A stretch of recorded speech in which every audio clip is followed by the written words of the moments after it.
अस्सलाम वालेकुम जी, मैं हूं ज़िया बलोच और आप मुझे सोशल मीडिया प्लेटफॉर्म पर सुन रहे हैं और देख रहे हैं। सामीन, आज 8 अगस्त है और कल 9 अगस्त को असम्बली तहलील किए जाने का ऐलान किया जा चुका है। इस लिहाज से जो हुक्मरानों के पास अपनी हुकूमत और अपने इक़्तिदार का जो अरसा रह गया है, वो दिनों पर मुश्तमिल नहीं है बल्कि सिर्फ़ चंद घंटों पर मुश्तमिल है। इस हवाले से वज़ीर-ए-आज़म पाकिस्तान शहबाज शरीफ ने गुज़श्ता रोज़ GHQ का दौरा किया है और जब वो GHQ पर पहुँचे तो वहाँ पर army chief general Syed Asim Munir ने उनका इस्तकबाल किया, उन्हें गार्ड ऑफ ऑनर पेश किया गया और यहाँ पर भी उन्होंने शुहदा के अहले खाना से मुलाकात की, शुहदा के बच्चों में लैपटॉप तकसीम किए और वो ये बात कहना नहीं भूले कि 9 मई के ज़िम्मेदारों को माफ़ नहीं किया जाएगा। दूसरी तरफ बिलावल भुट्टो ज़रदारी ने भी गुज़श्ता रोज़ कौमी असम्बली में अपना अलविदाई ख़िताब किया और इस ख़िताब के दौरान हैरत अंगेज़ तौर पर उन्होंने कुछ ऐसे जुमले कहे जिनसे मुराद ये ली जा रही है कि बिलावल भुट्टो ने अपने वालिद और आसिफ ज़रदारी और मियाँ नवाज़ शरीफ से हट कर शायद इमरान ख़ान साहब को मफ़ाहिमत और मसालिहत की पेशकश की है, सुलह की पेशकश की है। ये क्या मामला है, उसका जवाब भी PTI की तरफ से आया है, उसका भी थोड़ा सा जायज़ा लेंगे। और दूसरी तरफ इमरान ख़ान को तोशाखाना केस में जेल में गए हुए तीसरा दिन है, चौथी रात उनकी शुरू हो रही है और सबसे अहम बात यह है कि उनका जो मुकदमा है, उनकी सज़ा मुअत्तली के लिए इस्लामाबाद हाई कोर्ट में जो दरख्वास्त दायर की गई थी, उस पर एतराज़ात ख़त्म किए जाने के बाद उसे कल 9 अगस्त को समाअत के लिए बाकायदा मुकर्रर कर दिया गया है। इसमें एक अहम बात यह है कि चीफ जस्टिस आमिर फ़ारूक पर PTI ने अदम एतमाद का इजहार किया था और कहा था कि जस्टिस आमिर फ़ारूक उनके केस ना सुने, लेकिन उनकी इस्तदा के बरखिलाफ़ उनकी ये जो समाअत होगी, उनकी इस दरख्वास्त की समाअत होगी, सज़ा मुअत्तली की दरख्वास्त होगी, वो चीफ जस्टिस आमिर फ़ारूक साहब खुद करेंगे और उनके साथ एक जज होंगे। इसकी क्या वजह है? इसकी वजह ये बता रहे हैं जो कानूनदान हैं कि ये वो दरख्वास्त है कि कोई भी अगर लेकर चला जाए तो उसकी समाअत का यही हाल होता है कि उनकी सज़ा मुअत्तल कर दी जाती है, क्योंकि ये फ़ैसला बाद में होगा कि दरख्वास्त सज़ा जो है उनको जज साहब ने दुरुस्त दी या गलत दी। लेकिन बिलफ़र्ज़ अगर उनको जो सज़ा दी गई है वो गलत दी गई और उनका मुकदमा सही तरीके से नहीं चलाया गया, तो ऐसी सूरत में अगर वो शख्स जेल में रहता है और सज़ा का फ़ैसला कुछ 6 महीने बाद, साल बाद होता है, तो वो जो 6 महीने या साल जेल में गुजारेगा उसका ज़िम्मेदार क्या होगा? तो आम तौर पर 3 साल से कम जो सज़ा हो उसकी फ़ौरी तौर पर ज़मानत मंजूर हो जाती है और चीफ जस्टिस साहब की इस हवाले से ख़ुद समाअत करने के पीछे एक बड़ा मकसद कानूनदाने के मुताबिक ये हो सकता है कि चूँकि इससे इमरान ख़ान को रिलीफ़ मिलना है, तो शायद चीफ जस्टिस साहब ये चाहते होंगे कि ये रिलीफ़ उनके हाथों से मिले और बाद में अगर कोई कभी कंपेयर किया जाता है कि इमरान ख़ान साहब को कहाँ कहाँ चीफ जस्टिस साहब से रिलीफ़ मिला और कहाँ कहाँ उनके ख़िलाफ़ फ़ैसले आए, तो ये जो रिलीफ़ का फ़ैसला है ये भी उनके हाथों से होना चाहिए ताकि उस बैलेंस को कुछ बेहतर किया जा सके। बिलावल भुट्टो ज़रदारी ने गुज़श्ता रोज़ कौमी असम्बली में ख़िताब किया और बहुत सारी गुफ्तगू की। जो सबसे मानी खेज़ जुमला था वो ये था कि उन्होंने अपने वालिद मोहतरम आसिफ ज़रदारी और मियाँ नवाज़ शरीफ साहब से दरख्वास्त की कि वो इस किस्म की सूरत हाल यहाँ ना छोड़ कर जाएँ कि जिस तरीके से उनके गुज़श्ता 30 साल आपस में तसादुम में गुज़रे, ऐसा ना हो कि जो बाद में उनके यानी बिलावल भुट्टो और मोहतरमा मरियम नवाज़ के लिए मुश्किलात पैदा हों। ऐसी कोई काम करके उन्हें जाना चाहिए कि जिनसे उनके लिए बाद में आसानियाँ हों।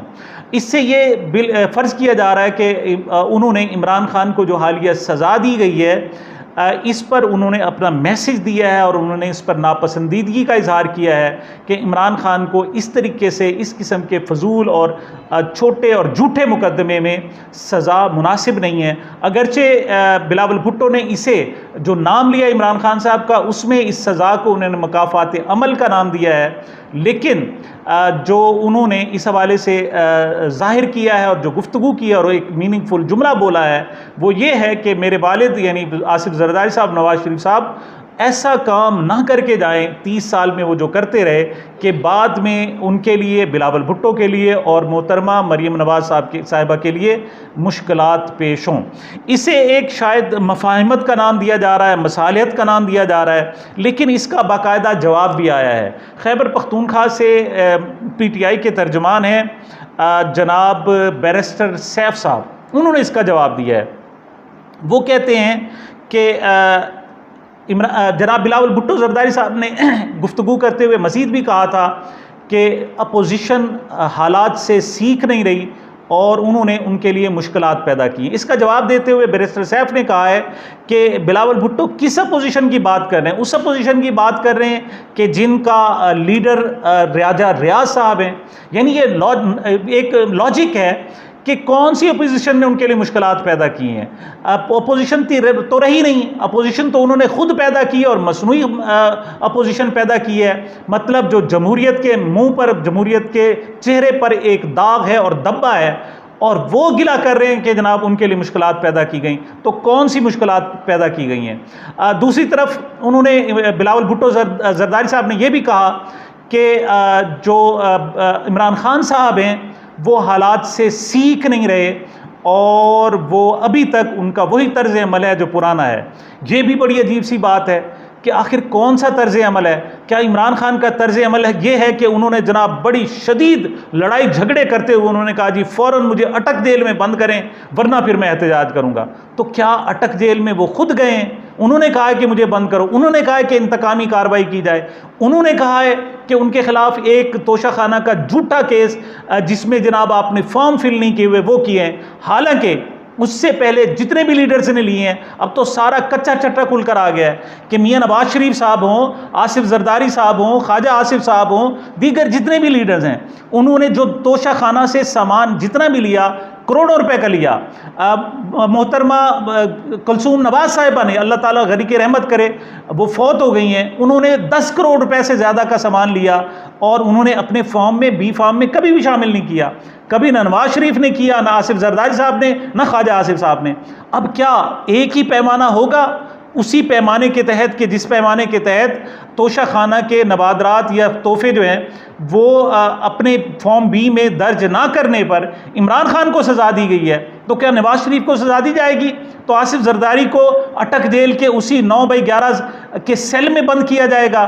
क्या आसिफ जरदारी साहब को भी उसी एक कमरे में बंद किया जाएगा कि जिसमें वो पेशाब करने लगे तो बाहर से लोगों को नजर आए और उसको फिल्माया जाए कि ये साबिक सदर हैं जनाब, पीपल्स पार्टी के सरबराह हैं, और जब ये पखाना कर रहे हैं तो उसको फिल्माया जा रहा है जिस तरह इमरान खान के साथ हो रहा है? तो क्या ऐसा किया जाएगा? तो उनको पता है, मेरा ख्याल में अब हुक्मरानों को अंदाज़ा हो गया है कि उन्होंने इंतहाई गलत इक़दाम किया है और ये मकाफ़ात अमल जिसे कह रहे हैं, ये मकाफ़ात अमल उनके सामने आना है। चूँकि वो अब जुल्म कर रहे हैं लिहाजा ये जुल्म उनके सामने आना है। यही वजह है कि अपने इक़्तिदार के आखिरी घंटों को देखकर इनके जनाब औसान ख़ता हो रहे हैं और ये कह रहे हैं कि ये क्या हो गया। मुस्लिम लीग नून की तरफ से भी बाकायदा इसके हवाले से इज़हार रंजो गम किया गया। वो कैसे है जनाब? बैरिस्टर ज़फ़रुल्लाह साहब, आप जानते हैं कि नून लीग के मारूफ वकील हैं, वो मियां नवाज शरीफ साहब का केस लड़ते रहे। गुज़श्ता रोज़ एक टीवी प्रोग्राम में उन्होंने ख़ास तौर पर कहा कि जब से मुझे पता चला है कि इमरान खान के साथ गैर इंसानी सलूक किया जा रहा है तो कहते हैं जी मैं बड़ा रंजीदा हूँ। और नंबर 2, जो केस बनाया जा रहा है, चाहे मुस्लिम लीग नून के वकला हों, पीपल्स पार्टी के वकला हों, किसी भी जमात के वकला हों, वो कह रहे हैं जी ऐसा ये इसे केस नहीं कहना चाहिए, ये तो एक मजाक है जो किया गया है इमरान खान के साथ, और उनको ज़बरदस्ती एक जेल में बंद किया गया है। और दो तरफा तमाशा ये है कि वो जज दिलावर साहब, यानी हुमायूं दिलावर साहब, फेसबुक वाले, उन्होंने जो अपने फैसले में लिखा है वो उन्होंने लिखा है कि मुजरिम को अडयाला जेल में बंद किया जाए, क्योंकि इस्लामाबाद में उनकी जो रिस्ट्रिक्शन है वो अडयाला जेल है। लेकिन हुक्मरानों ने उस फैसले से भी इनराफ करते हुए, जो फैसला बजाते खुद एक जो है कानूनी मजाक है, उससे इनहराफ करते हुए उसे जाकर अटक जेल में बंद किया है। बहरहाल ये सूरत हाल है, और जूं जूं उन्हें पता चल रहा है कि उनका वक्त ख़त्म हो रहा है, तो वो इजहार रंज व गम कर रहे हैं। लेकिन बैरिस्टर सैफ ने इस पर बड़ा ही जवाब दिया। उन्होंने कहा जी कि ये बिलावल ने जो इमरान खान को मुफाहमत की एक घसी पिटी सी बात की है, इसकी कोई हकीकत नहीं है। वो कह रहे हैं कि अपोजिशन लीडर अपोजिशन तो मैं ही नहीं, वो तो राजा रियाज है। दूसरा वो कहते हैं कौन सी सियासी रवायत ख़त्म की जा रही हैं। वो कहते हैं जी सियासी रवायत तो वो है कि जिसके तहत बिलावल भुट्टो को पैदाइशी तौर पर पीपल्स पार्टी का चेयरमैन बना दिया गया। ये है सियासी रवायात। मॉरिशस ये है कि इस वक्त मॉरिशस की जो बेहतरीन मिसालें हैं वो खुद बिलावल भुट्टो और मरियम नवाज साहिबा हैं। जब वो खुद, और दूसरी तरफ बैरिस्टर साहब ने यह भी कहा कि मिस्टर 10% का बेटा बिलावल भुट्टो जरदारी कह रहा है जी करप्शन ख़त्म करनी चाहिए। वो कहते हैं ये भी क़यामत की निशानी है।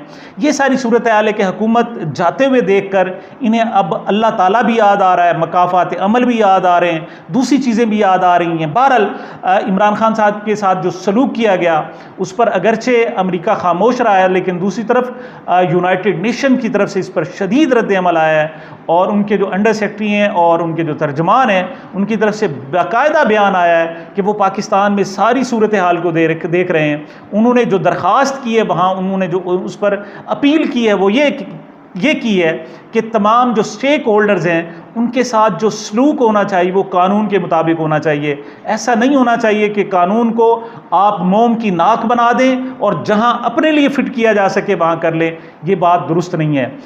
ये अब तक की जनाब सूरत हाल थी कि हुक्मरानों को जाते जाते कानून भी याद आ रहा है, आइन भी याद आ रहा है, सियासी रिवायात भी याद आ रही हैं, बर्दाश्त भी याद आ रही है, और उन्हें चार्टर ऑफ डेमोक्रेसी भी याद आ रही है। जब वो पीटीआई तोड़ रहे थे, जब 10,000 से ज़्यादा लोगों को बंद कर रहे थे और जब उन पर जुल्म ढा रहे थे, उस वक्त उन्हें कुछ भी याद नहीं था, उस वक्त सिर्फ उन्हें इक़्तिदार याद था। बहरहाल ये आखिरी चंद घंटे कैसे गुजरते इनके बारे में इंशाअल्लाह आपको अपडेट करेंगे। मुझे मेरे इस चैनल को अपनी मोहब्बतों और दुआओं में याद रखिएगा। मिलते हैं एक छोटे से वक्फे के बाद।